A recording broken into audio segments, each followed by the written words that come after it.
Feel when randomly when it's at the top Radio Masti, government decides to shut that down literally overnight? 2016, June 15, I read in the newspaper that my station is shutting down. What?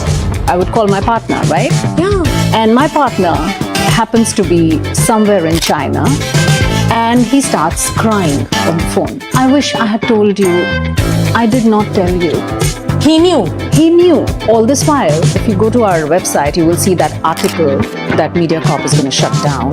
It's a reminder not to trust anybody in business. I got to know from people from Bangladesh what he plans to do is one day before the launch, even after having a Play Store app, he was going to switch off everything. No.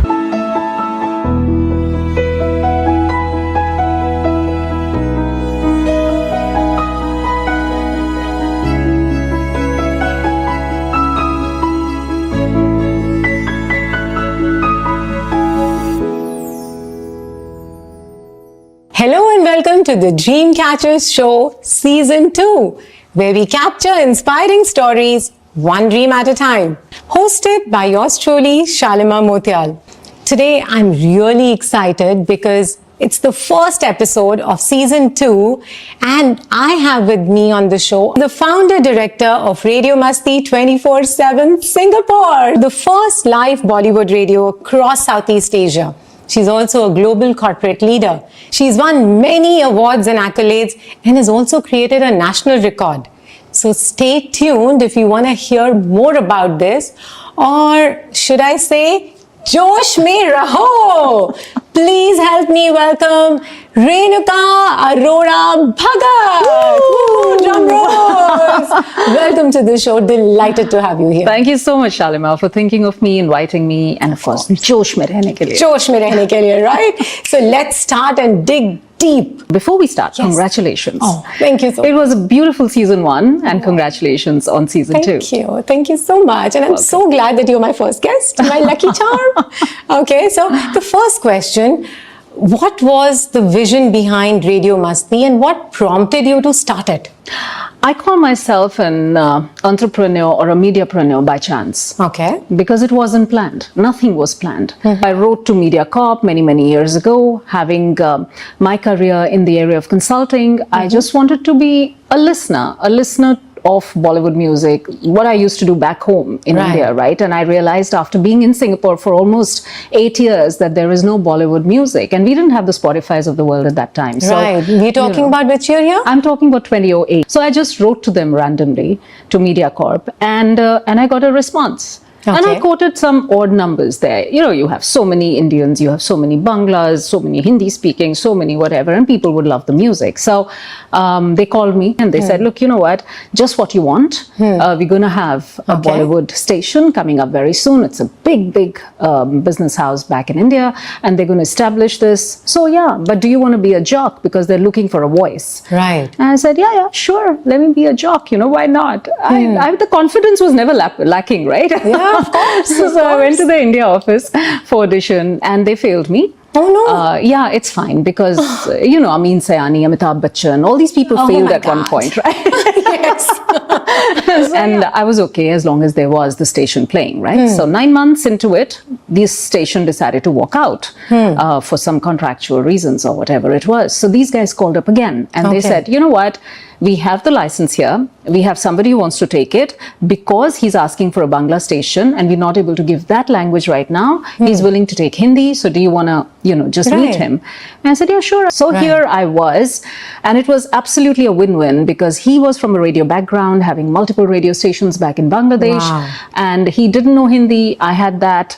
He had the technical knowledge. I had the business knowledge, the programming, and, you know, kind of the Singapore knowledge. And then the two of us came together with the jingle, Chahiye Masti. And then, and that's how it was. And 2009. was it like live, recorded? How was it? Oh my God, the initial 3 months, we applied for the employment pass of our jock, the first jock, right? And it was not approved. And that's when we didn't know what to do, because we had the penalty clauses from 2009, 28th November if we didn't go live that day. So, well, he looked at me and I said, okay.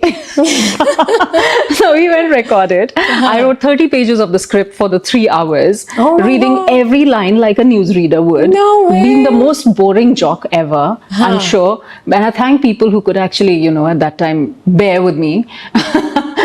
So yeah, we just went recorded for almost 3 months till we got our first jock in Singapore. Okay. But how was the first experience of hearing your own voice on radio, even though it was recorded? How was the first broadcast like? I felt I was the best. Oh, wow. And I had this guy who was my co-jock, who was equally inexperienced. Because during that chaos of not having a jock in Singapore, we decided that let's have some auditions. So we had a lot of people who came there who spoke with us, and we selected this guy just for his voice, his kind of sense of humor a little bit. He wasn't the best. But yeah, the two of us just had the first show on air, and that's how it was. And so what was the public reaction? Terrible. Yeah. Were people tuning in? How did they even get to know about it? Well, because already 5 to 8 p.m. we had the big FM, which was already there for about 9 months. So people did tune in as normal. They didn't expect a MastiAVI Masti playing, right? And people were harsh. In fact, I remember one instance when maybe a year later or something, I was out at some event, and there's this one lady, and I know her personally, I don't want to say who, and she said, hey, you're Renuka, right? And I said, yeah. And she says, you are getting better now. You used to be terrible. Oh my God. And I was like, do I know you? So I said, well, as long as I'm getting better, thank you. You know, and that's the day I realized that people listen. Well, they're nice enough not to write in that you're terrible. And the initial biggest, at the top of your head kind of challenges that you can think of, and then how did you overcome them? Well, several challenges. The first one, as I said, was the voice on air, right? Which we couldn't get. So 3 months into it, in March of 2009, we finally got the voice who was live. So she trained us. We sort of went live. And of course, the whole sound changed after that. We had advertisements which were, you know, really clients looking up to us, that you are the ones who are reaching out to every household. Everybody knew us. So obviously that image of keeping up, we wanted to have the India sound on Singapore station. And the Singapore stations were not ready for it. But we didn't want to change according to Singapore taste, because we wanted people to feel they have a home away from home. So we were sort of celebrating Indian festivals, celebrating Singapore festivals, everything. And this was a challenge. I remember one guy who just called me in not so normal state once. And he says, you play songs only for Singaporeans, you know, on the show. And I said, well, we don't see passports when we play the request. It's a funny thing to say. But you know, people just like to do that. And we couldn't screen calls and things like that. When you get people on air, you just have that button which you press so that there's a 10 seconds lag and stuff like that. But it was interesting. Those were challenges on one side. Then, of course, getting clients to be with us to show that we can have that target audience. We have the reach. We have the quality of programming, everything together. And then making it profitable as well, right? Exactly. Wow.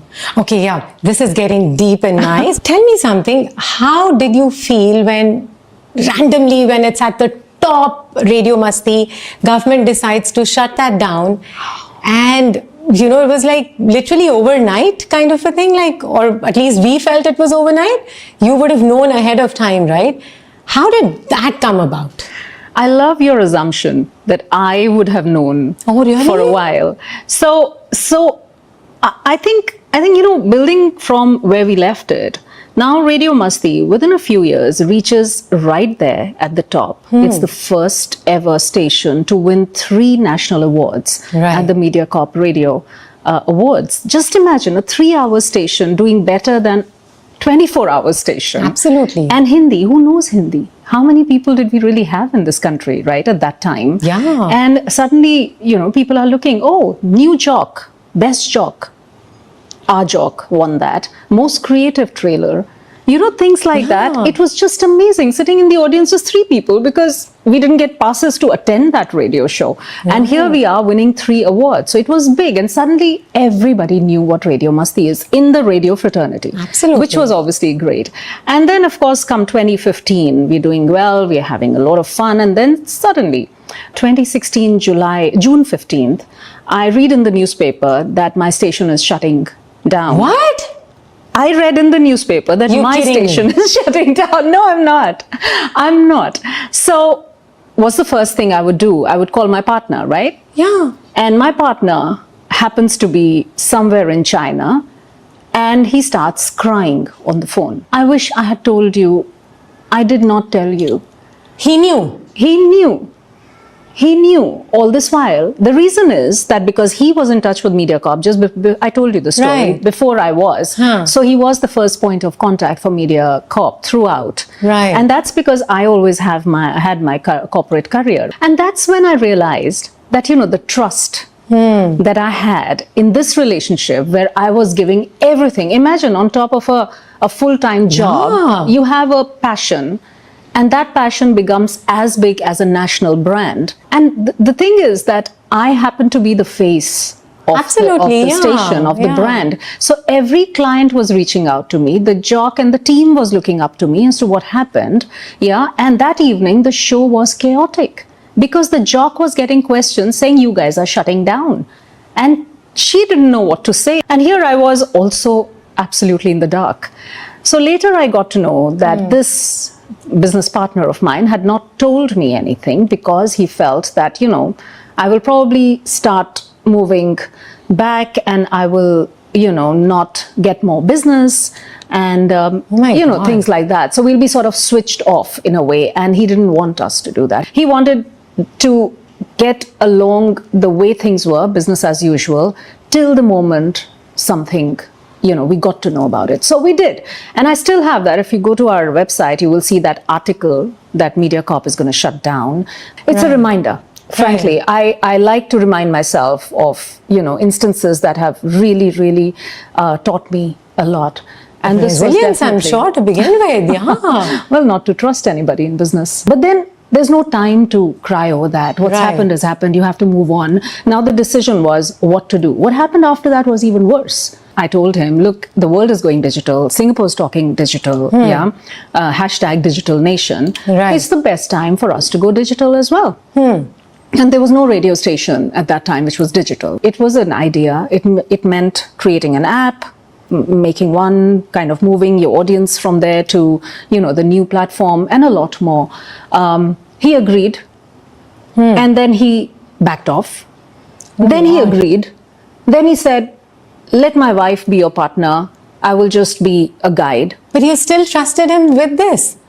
Well, that's what I'm saying. We learn. I trusted because somebody 10 years older to me is crying in front of me and apologizing for what he's done. And here I am thinking, look, 7 years with him in the relationship, he's never behaved like that. Is it a one-off? Is it, And I'm being told by people, do not trust him. What happened was that his wife and I signed an agreement and she backed off the next day. Again, 2 days this before was releasing. After creating a new company.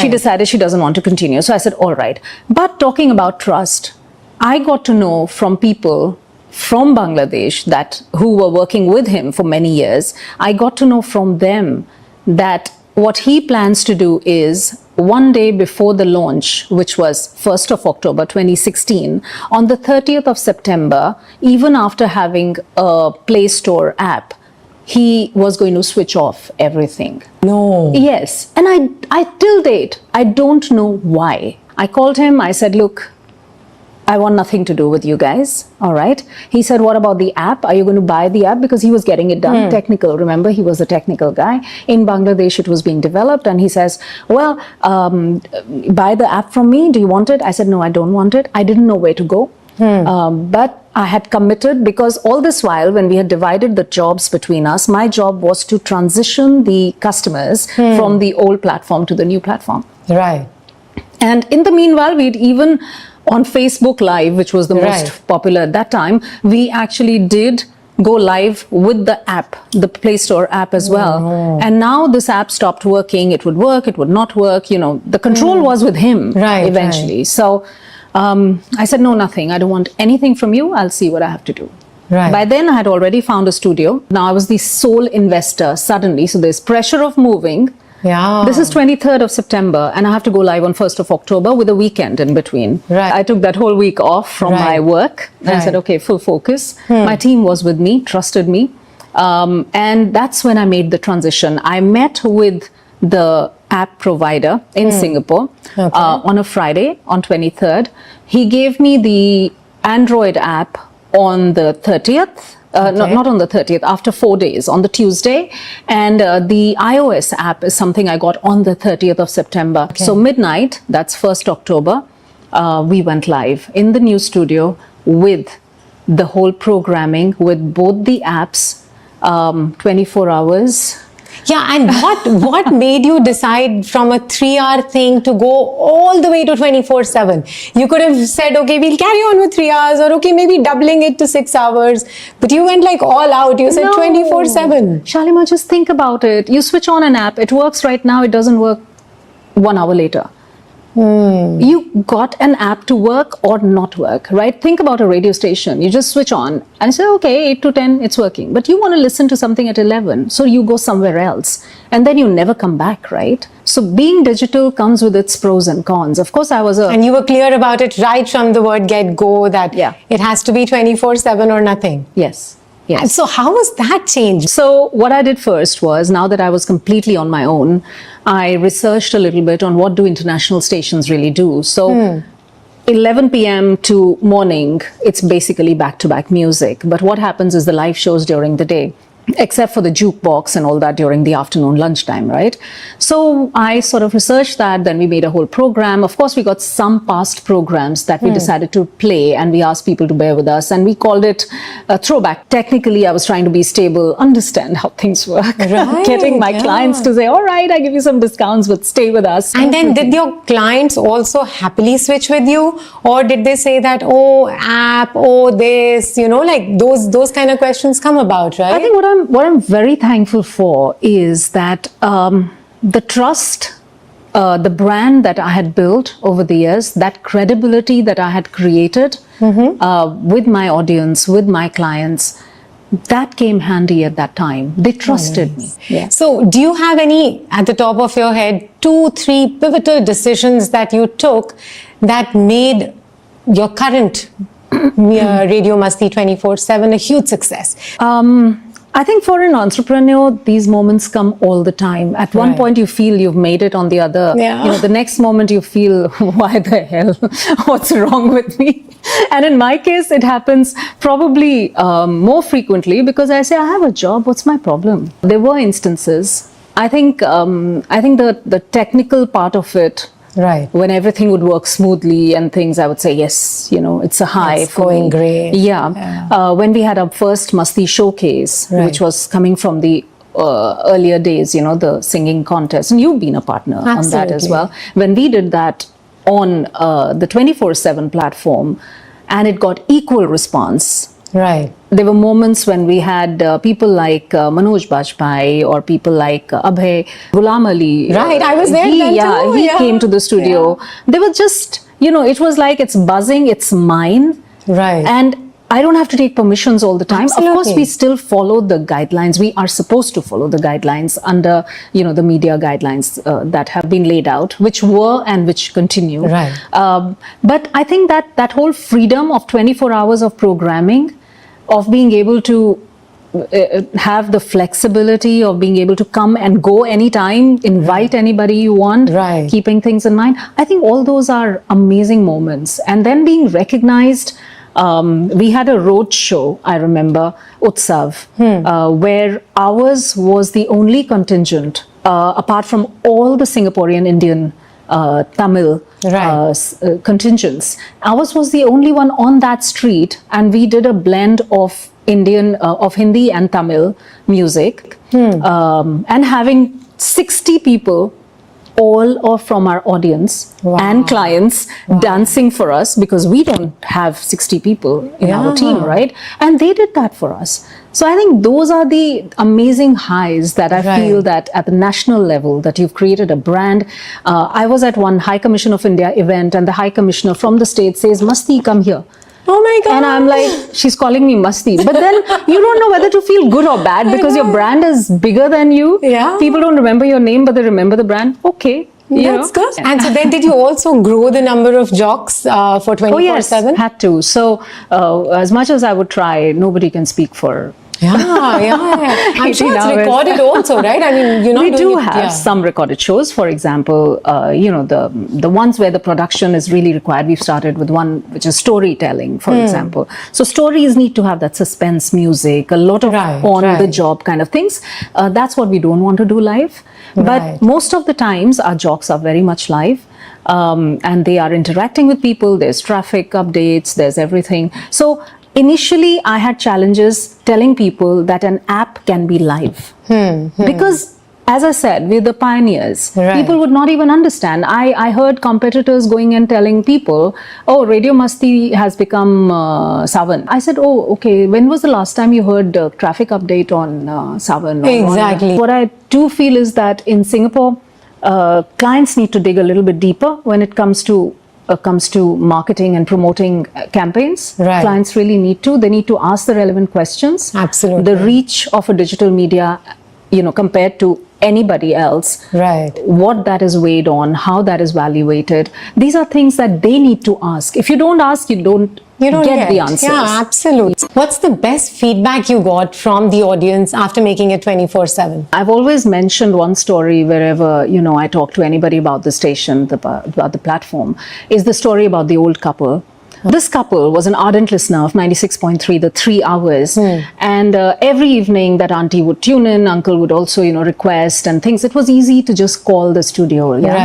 But the moment we said that we are winding up, and we couldn't say that, you know, what are the reasons why we're winding up. People used to think, oh, okay, you guys are just going away. And I promised them, I said, I'm not going anywhere. I'll stay, okay, somehow or the other. And she called up MediaCorp and she shouted at them, this is the only way that we stay connected. You know, we old people can't get out of the house. We talk to the jocks. They talk to us in our language. You people want to take that away from us as well. She actually did that. And I was pleasantly, you know, I was surprised, I was amused, I was feeling proud. At the same time, I was very sentimental emotional about this particular couple, right? So anyway, come 24/7, these guys they didn't have children, they couldn't use an app. So that is when I, along with my jock, went to their house. We set up everything for them, their mobile phones, their speakers, even connected their computers, laptops, everything, and wrote step-by-step instructions for them and told them to just click on a certain button to hear us. Wow. And that's when I gave them my personal number and I said, don't bother about, you know, calling anywhere, just do this. So that's the moment that, you know, I felt that a platform which probably I initiated, you know, with the thought that I just want to listen to music, is today bringing so much happiness. Absolutely. And satisfaction and life to people who really rely on it so much. So there's a huge responsibility that suddenly I realized comes to me as well. So it's not just talking and making people smile. It's a big responsibility. So is this how you define success for yourself? I think there are moments when I feel successful, and those are moments like what we did during the COVID times for the migrants. When I had the migrants sitting on their hospital beds, we launched the visual platform at that time during COVID. Talking to them, connecting them with their families back home, getting spiritual leaders and coaches and their heroes to talk to them on that media platform, letting them ask questions, bringing them on the visual, you know, just mentally helping them to make sure that they're in the right space. That's where I felt that, you know, I feel successful because we've provided something. And then Radio Masti has gone beyond just music, right? That's right. It's connecting people, it's so much more than just songs. Yes. Congratulations on that. So what's Thank your you. vision for Radio Masti in the next couple of years or 5-10 years, whatever? Well, every day I have a new vision. And believe it or not, my ideas come only in the bathroom. Oh my God. I actually used to think that, for every media platform, the vision is the scalability, of course, for Right. every entrepreneur, yeah? So how do I scale? We're already global. But it's about going deeper. And as we say that this is the only live platform, Bollywood platform across Southeast Asia, I hope the other countries, now we are already in Malaysia, of course. We have listeners from all over, from Australia, from India, you won't believe it. I have so many listeners who actually say that Indian radios are only ads. Okay. You guys talk so much sense and you play good music, So that's why they tune in, and loads of them. So I hope that we can go deeper. But at the same time, I also sometimes hope that somebody else would come in and I would gracefully retire. No way. Too soon, dude, too soon. There's always got to be an exit strategy, right? And I feel I've done enough in that sense. And I think everybody, as you said in the beginning, knows Masti. They know the brand. Many of them know me. We've done what we've done, and it's time for the new generation to step in. Oh my God.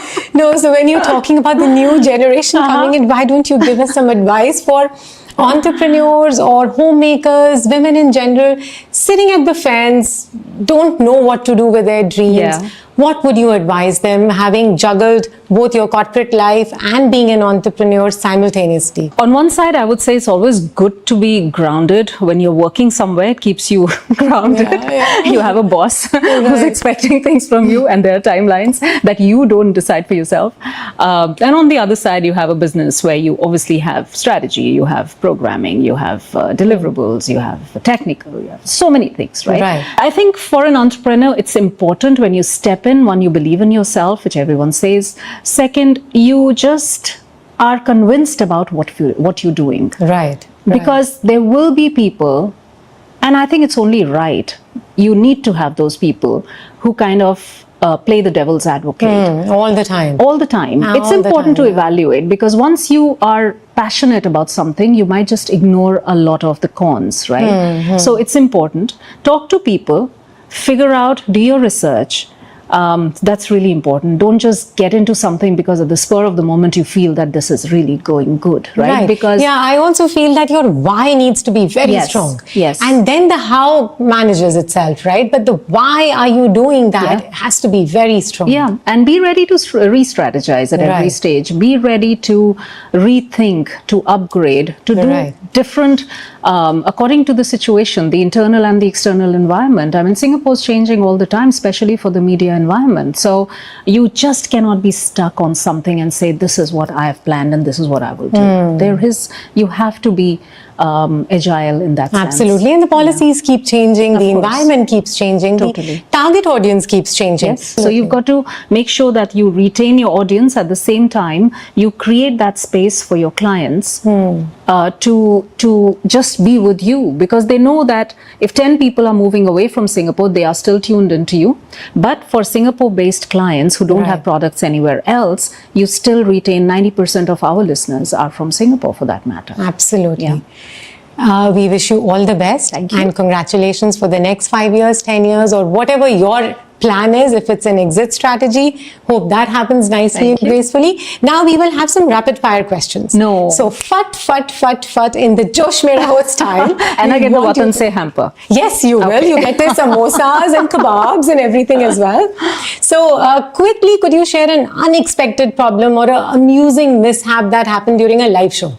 The guy I mentioned who just called me up, and you know what I did then? I recorded him. Of course, that was the only time I had to record him without asking him. But at the same time, I threw the question to my audience because I was on a live show, and I said, look guys, this guy's calling me up and he's saying that I do this, and and they said, give us his number. And in the end, the guy called up and apologized, and he said, I'm sorry that I did that. So the guy who said that you play only for Singaporeans.